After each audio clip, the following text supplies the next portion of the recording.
आज मैं एक्सप्लेन करने वाली हूँ। इस स्टोरी का थर्ड चैप्टर तो बिना किसी देरी के मैं शुरू करती हूँ।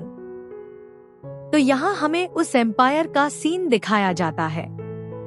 सिहान के जाने के बाद लिलिस्टाइन, लवीना और उसके सभी साथियों ने मिलकर पूरे साम्राज्य पर कब्जा कर लिया था और साथ ही वे सभी उन सभी लोगों को भी मार रहे थे जो पहले राजा के साथ ईमानदार थे, और उन सभी ने मिलकर लगभग सारे लोगों को मार दिया था। इसी बीच हमें महल के अंदर का सीन दिखाया जाता है, जहां पर एक योद्धा एक लड़की को ये भरोसा दिला रहा होता है कि वो उसकी बेटी का ख्याल रखेगा, और वो भी उसको यही बोल रही होती है कि अब मुझे सिर्फ तुम पर ही भरोसा है। योद्धा उसे प्रॉमिस करता है कि उसकी बेटी का ख्याल रखा जाएगा, और छोटी लड़की दिखाई जाती है जो रोते हुए अपनी माँ को देख रही होती है। तो नेक्स्ट सीन में हमें दिखाया जाता है कि कैरन, जो कि उस लड़की का बॉडीगार्ड है, उसकी अच्छे से देखभाल करने लगता है। उन्होंने मुझे इन सब से दूर ले जाकर मुझे अच्छे से पाला और मेरी देख रेख करी, साथ ही मुझे लड़ना भी सिखाया। कैरन अपने रोज के काम भी कर रहे थे जब तक हमारी आइडेंटिटी रिवील नहीं हुई थी। फिर मुझे सेफ रखने के लिए हमने जगह चेंज कर दी, क्योंकि वह मुझे पहचान लिया गया था। यहाँ वो लड़की अपनी स्टोरी बता रही होती है कि सिहान के राजा को हराने के बाद यहाँ क्या क्या हुआ, और मैं शहर भी तभी जाती थी जब मेरी सप्लाईज खत्म हो जाती थी, और जब हमारे पास पैसे खत्म होने लगे तो हमने यहीं पर खेती शुरू कर दी, जिससे हमारा समय अच्छा कटने लगा। ये सब बताते हुए उसके चेहरे पर दुख साफ देखा जा सकता था। सिहान को ये सब सुनकर बहुत गिल्टी फील होने लगता है और वो उससे बोलता है, तभी तुम अपने एम्पायर से इतनी दूर रहती हो। वो आगे बोलना जारी रखता है, ये सब मुझे नहीं पता था, और मुझे ये भी नहीं पता था कि तुम उस राजा की बेटी हो। रुको, तो क्या मैं तुम्हारा एनिमी हूँ? उसे लगता है राजा को मार कर उसने बहुत बड़ी गलती कर दी। वैसे भी उसे ये नहीं पता था कि उसके राजा को हराने के बाद ऐसा होगा। उसे भी तो धोखा दिया गया था, जिसका बदला लेने के लिए वो वापस आया है। फिर वो लड़की रिप्लाई करती है, मुझे राजा के लिए कोई दुख नहीं है, उनके किए की सजा तो उन्हें मिलनी ही थी। मुझे चिंता उस बात की है जो लोग एम्पायर में है, और जो अब उन पर राज कर रहा है वो भी कोई अच्छा इंसान नहीं है। वो भी वही काम कर रहा है जो राजा ने किए थे। वे सभी उनको ढूंढ रहे हैं जिसका राजा से लेना देना रहा है, या जो राजा की फैमिली से हैं, क्योंकि उनकी पावर से अदर वर्ल्ड का गेट ओपन किया जा सकता है और उनको वहां ट्रेवल करने में कोई परेशानी नहीं होगी। और इसी वजह से मुझे लगा कि तुम भी उन्हीं में से एक हो जो मुझे यहाँ मारने आया है। मतलब उस राजा की फैमिली में से उस वंशज जो भी होगा, उसके दिल को यूज करके दूसरे डायमेंशन का गेट खोला जा सकता है। सिहान, इसलिए मुझे यहाँ झूठ बोल कर लाया गया और मुझसे वो सब करवाया गया जो मैं नहीं करना चाहता था, और फिर बाद में जो हुआ वो सब मुझे पता ही है। सिहान आगे बोलता है, मैं समझ सकता हूँ, तुमने बहुत हार्ड थिंग्स फेस करी है। यहाँ पर अदर वर्ल्ड से काफी लोग आए हैं जो मेरी तरह होंगे, पर मैं सबसे अलग हूँ। मैं उनके जैसा नहीं जो किसी को भी मार दूं। मैं एक अच्छा इंसान हूँ। अलिता कहती है, क्या तुम सही में सिहान ही हो? लेकिन मैंने तो कुछ और ही सुना था तुम्हारे बारे में, यही कि तुम राजा को हराने के बाद वापस अर्थ चले गए थे। फिर तुम वापस टेरेनोर कैसे आ गए? और साथ ही तुम बिना कपड़ों के क्यों थे? ये सुनकर सिहान थोड़ा सा एम्बेरेस फील करता है और चिल्लाकर जवाब देता है कि ये मेरे हाथ में नहीं है।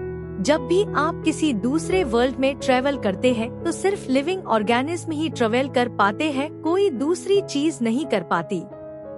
और सिहान ये कहते हुए अपनी पिछली बात भी सोचने लगता है कि पिछली बार 10 साल पहले भी वो बहुत से लोगों के बीच बिना कपड़ों के ही गिरा था। ये सच में बहुत एम्बेरेसिंग है। अलिता तुरंत ही कहती है, तो तुम 10 साल बाद आए हो अर्थ से, तुम्हें समन किसने किया? जैसा कि मुझे याद है, पिछली बार तुम्हें समन किया गया था तभी तुम यहाँ आए थे।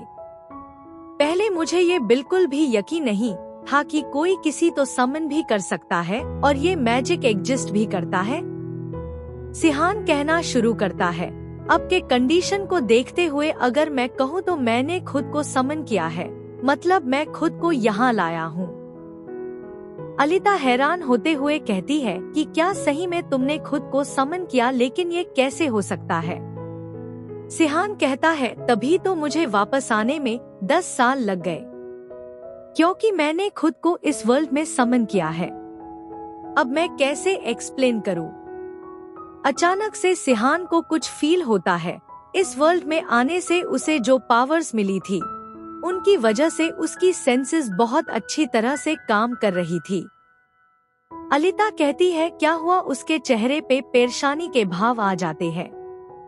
सिहान कहता है, अलिता तुमने कहा था कि तुम्हें ट्रेस किया जा रहा है, और अब मुझे ये सब समझ आ गया है। तुम राजा की वंशज हो और इसी वजह से तुम में राजा का ब्लड है, जिस वजह से तुम भी उसी पावर से वर्ती हो। वही पावर तुम्हें भी मिली है। अलिता हाँ में जवाब देती है। तभी सिहान कहता है, डैम, लगता है मैंने ही गलती कर दी। जब मैंने ये मैजिक स्पेल किया था यहाँ आने के लिए, तो लगता है डायमेंशनल गेट का कोई पॉइंट ट्रेस वही रह गया होगा। मैंने यहाँ आने के लिए राजा की किसी ब्लड रिलेटिव के पास जाने के लिए मैजिक स्पेल किया था, जो समन की पावर के लिए वर्दी हो, और मैजिक मुझे तुम्हारे पास ले आया। अलिता, तुम ही वो आखिरी प्योर ब्लड। अलिता सोचती है, तभी ये मुझसे मेरे और राजा के रिलेशन के बारे में पूछ रहा था। सिहान कहता है, मैंने तुम्हारा यूज किया खुद को समन करने के लिए, जिसका मतलब है कि किसी ने इस मैजिक के ट्रेस देख लिए होंगे, इस वर्ल्ड के मैजिशियन ने। ये सब सुनकर अलिता हैरान हो जाती है। ये सब उसके लिए सब कुछ ये नया था। अलिता सोचने लगती है कि समन मैजिक, ये नहीं हो सकता। सिहान की सारी बातें सुनने के बाद उसे भी थोड़ा सा शक होने लगता है। ये क्लियर था कि उसने समन नहीं किया था, वो सिहान ही है जिसने ये मैजिक स्पेल किया है। तभी बाहर कुछ आवाजें आने लगती है और फिर वो आवाजें धीरे धीरे तेज होने लगती है। कोई उनके घर के पास पहुंच चुका था। ये लिलिस्टाइन के सोल्जर थे जो डायमेंशनल मैजिक को ट्रेस करते हुए उनके पास आ गए थे। उनमें से एक, जो कि मैजिशियन होता है, वो कहता है कि समन मैजिक के ट्रेसेस यहीं से आ रहे हैं। यहाँ सर्च करो कौन रहता है यहाँ। ये सोड हायर जेनॉन है, जो कि लिलिस्टाइन किंगडम का नाइट है। मैजिशियन को उसके काम के लिए शुक्रिया कहता है और अलिता के घर की तरफ बढ़ने लगता है। सभी रेडी हो जाओ। अलिता घर में फाइटिंग ड्रेस में रेडी हो जाती है। सिहान सोचने लगता है, क्या यही है इसकी स्ट्रेटजी किसी भी प्रॉब्लम से निपटने की? वो अपने मन में ही उससे माफी मांगने लगता है और कहता है कि मेरी वजह से इसको इस परेशानी का सामना करना पड़ रहा है। वो भी यही सोच रही होगी कि क्यों तुमने खुद को समन किया यहाँ आने के लिए, इसे उन्होंने मुझे भी ढूंढ लिया। भले अलिता कुछ बोल नहीं रही थी, लेकिन उसके मन तो यही चल रहा होगा। सिहान अलिता को रोक कर कहता है, क्या तुम मुझसे कुछ कहना चाहती हो? अगर ऐसा कुछ भी है तो मुझे बोल सकती हो। अलिता कहती है, शुक्रिया मुझे ये सरप्राइज अटैक को पहले ही बताने के लिए, और वो बहुत ही नॉर्मल स्वभाव में उसको जवाब देती है। सिहान को लगता है इस लड़की में थोड़ी सी समझ की कमी है। इतने में बाहर से एक आवाज आती है, जो भी यहाँ है हमारे सामने आ जाओ, नहीं तो हम तुम्हारे घर को जला देंगे। और फिर नाइट मैजिशियन को आदेश देता है कि एक छोटा सा अटैक करो। तभी मैजिशियन अपने दोनों हाथों से एक फायर बॉल समन करता है और घर के पास रखे घास के ढेर में आग लगा देता है। वहाँ पर आग लगते देख नाइट कहता है, ये कुछ ज्यादा ही हो गया है। मैंने सिर्फ एक छोटा सा अटैक करने को कहा था। हमें आर्डर मिला था कि उसे जिंदा लाना है। मैजिशियन कहता है, आप चिंता मत कीजिए, ये आग सिर्फ उसको डराने के लिए लगाई है। नाइट कहता है, आई होप कि जो भी हो वो जिंदा हो। इतने में अलिता उनके सामने आ जाती है और सभी देखते हैं कि वो आग से बचकर उनके सामने खड़ी है। सभी चिल्लाते हैं कि वो बाहर आ गई है और नाइट अनाउंस करता है जो भी इसे कैप्चर करेगा उसे 10 गोल्ड कॉइन दिए जाएंगे। ये सुनते ही सभी उसकी तरफ बढ़ते हैं और अलिता सभी को एक एक करके हरा देती है। उसे इस तरह से लड़ते हुए देखकर सभी हैरान हो जाते हैं कि एक गांव की लड़की को इतनी अच्छी तरह लड़ना कैसे आता है, और उनमें से एक कहता है ये एक सोर्ड हायर है। अलिता उस समय सोचने लगती है कि इनकी तादाद बहुत ज्यादा है और उसे लगता है कि इनसे पीछा छुड़ाना आसान नहीं होगा। लड़ते हुए अभी वो ये सब सोच ही रही थी कि एक पावरफुल अटैक उसके पास से होकर निकलता है। वो ये देख अलर्ट हो जाती है। इतने में कि वो खुद को संभाल पाती दूसरा अटैक उसकी तरफ पहले ही लॉन्च हो जाता है और वो इससे बच पाती इससे पहले कि वहाँ एक ब्लास्ट होता है और अलिता उसके इम्पैक्ट से दूर जाकर गिरती है। वो नाइट होता है जो कि अपनी तलवार से उस पर अटैक करता है। तुम्हारी हिम्मत कैसे हुई मेरे सोल्जर को मारने की? फिर वो अपना इंट्रोडक्शन देता है, मैं लिलिस्टाइन किंगडम का नाइट तुमसे डील करूंगा। वो उसके चारों तरफ एक ऑरा रिफ्लेक्ट होती है जो ब्लू कलर की और काफी ब्राइट होती है। उसकी स्वॉर्ड से भी वही ब्लू ऑरा रिफ्लेक्ट हो रही होती है। ऐसा लगता है जैसे उसके आर्मर में पावर है। अलिता तुरंत ही अलर्ट हो जाती है क्योंकि ये ओपोनेंट उसके लेवल से बहुत आगे है। उसमें अलिता से ज्यादा पावर थी और उसे भी ये पता चल जाता है कि उसको पावर उसके आर्मर से मिल रही है। इतने में एक और पावरफुल अटैक अलिता की तरफ आता है जिसे तो समय रहते डोज कर लेती है और डिफेंस के लिए रेडी हो जाती है। उसको डिफेंड करने लगती है लेकिन उससे लड़ने का कोई फायदा नहीं हो रहा था क्योंकि नाइट उससे ज्यादा पावरफुल था। नाइट रिप्लाई करता है, तुम्हारा फाइटिंग स्टाइल अच्छा है, तुम थोड़ी स्ट्रांग हो, बट मेरा डिफेंस तुमसे ज्यादा स्ट्रांग है और इसीलिए तुम्हारी कोई भी ट्रिक मुझ पर काम नहीं करेगी। और एक और पावरफुल अटैक उसकी तरफ आता है और अलिता उसके इम्पैक्ट से दूर जाकर गिरती है।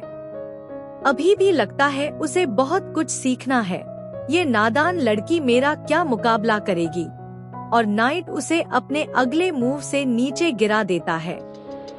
नाइट उसे देखने लगता है कि ये ऑर्डिनरी है जो मुझसे लड़ने आ गई। अलिता इंजर्ड हो जाती है। वो उसकी पावर के बारे में सोच रही होती है। इसकी पावर सही में बहुत ज्यादा है, मैं इसका मुकाबला नहीं कर सकती। तभी नाइट कहता है, मैं पूरी तरह से श्योर है कि अगर तुम सोर्ड हायर हो तो मेरा मुकाबला नहीं कर सकती, इसलिए तुम्हारे लिए ये ही बेहतर होगा कि तुम मेरे आगे घुटने टेक दो। अलिता कहती है कि मैं सरेंडर करती हूँ। नाइट रिप्लाई में हंस देता है और कहता है कि तुमने अच्छा डिसीजन लिया है और वो भी बहुत जल्दी, अच्छी बात है। तो अब तुम्हें मुझे फॉलो करना चाहिए। वो ये सब देखकर हंसते हुए रिप्लाई करता है। तभी नाइट के पीछे से एक हीरोइक आवाज आती है। ये और कोई नहीं, अपना हीरो सिहान होता है। सिहान आगे कहना जारी रखता है, तुम इतने कठोर क्यों हो और तुम्हें इसलिए इसके लिए बुरा लग रहा है क्योंकि तुमने इसे आसानी से हरा दिया, ये तो गलत है। सिहान बिल्कुल ही नॉर्मल एटीट्यूड में जवाब देता है। सिहान को अपने पीछे खड़ा देखकर नाइट चौंक जाता है। इतनी साइलेंटली कोई उसके पीछे आ गया और उसे पता कैसे नहीं चला ये सब। सिहान कहना जारी रखता है, तुम्हें अपने इमोशंस को कंट्रोल करके रखना चाहिए। नाइट अभी तक शॉक में था कि ये है कौन जो इतने आसानी से मेरे सामने आ गया और मुझे पता भी नहीं चला। सिहान उसे देखकर एक ईविल स्माइल पास करता है। नाइट, मुझे इसकी प्रेजेंस फील कैसे नहीं हुई?